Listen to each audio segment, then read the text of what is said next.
You know, I've been asked what are my secrets. I mean, a photo of you in a sports bra went viral. I've got to be really honest. One of them is sleep. How much sleep do you get a night? I would say minimum 8.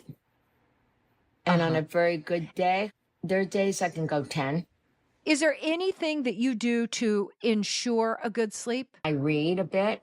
I started reading again, which I kind of really love. And even though I can't get through maybe 4 or 5, 6 pages, you know, maybe a chapter or 2, depending on the book, but that helps me calm down. Yeah. Well, speaking of calming down and relaxing, I want to ask you about your vodka.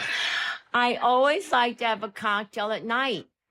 I mean, I like to have one. I don't mean 5. I don't mean 3. I like a cocktail at night before dinner, and I just like it. It helps me to transition from a very intense work schedule to a bit of a private life. The real answer to why I think I may be perceived as being youthful is more about perhaps my energy, and I think it really has to do with my passion for what I do. Work is the magic elixir. It really is. It keeps your mind occupied.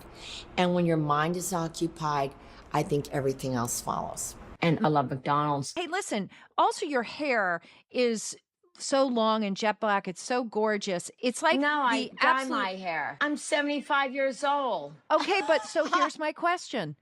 Have you ever considered going gray? I can't.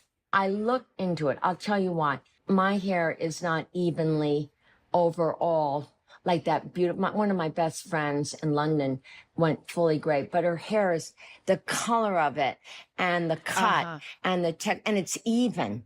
She doesn't have to color parts. Mine is not. So I would look like a bad skunk.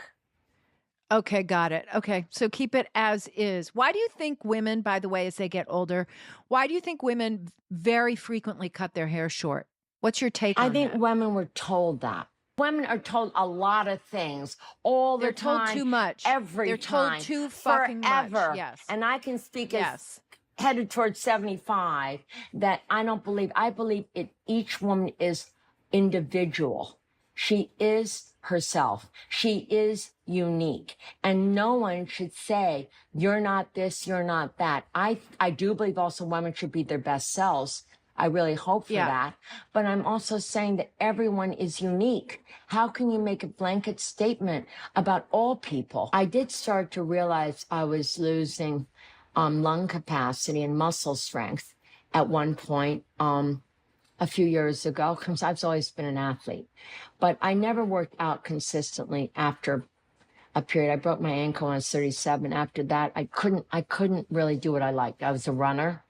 And I'm very knowledgeable about obviously I danced a balance You have sheet to and be skated. as an athlete. Yeah, of course. Other level of knowledge. I mean, in all fairness, truthfully. But, you know, I pride myself on trying to, whenever I could, with the schedules I had, I call it sporadic working out, not consistent all the way through.